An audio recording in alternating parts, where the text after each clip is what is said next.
বাংলাদেশকে ঘিরে হঠাৎ কেন এত আগ্রহ ভারত আর চীনের? কি এমন বদল হলো যে ঢাকা এখন খেলছে চালকের আসনে?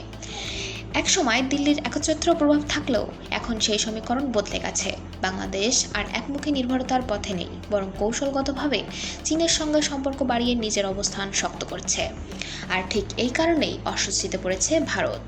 চীন যেখানে অবকাঠামো, জ্বালানি ও প্রযুক্তিতে সরাসরি বিনিয়োগ দিচ্ছে, সেখানে ভারত সহযোগিতা অনেকটাই শর্তসাপেক্ষ। ফলে ঢাকার কাছে বিকল্প হিসেবে বেইজিং হয়ে উঠেছে বেশি আকর্ষণীয়। এতে দক্ষিণ এশিয়ায় ভারতের প্রভাব ধরে রাখা কঠিন হয়ে পড়েছে। অন্যদিকে ভারত একদিকে বন্ধুত্বের বার্তা দিচ্ছে, আবার অন্যদিকে আন্তর্জাতিকভাবে নিজের গুরুত্ব তুলে ধরার চেষ্টা করছে, যা অনেকেই দেখছেন দ্বিমুখী কৌশল হিসেবে। বিশ্লেষকরা বলছে, বাংলাদেশ এখন নিজের স্বার্থকে অগ্রাধিকার দিচ্ছে এবং বহুমুখী কূটনীতির পথে এগোচ্ছে।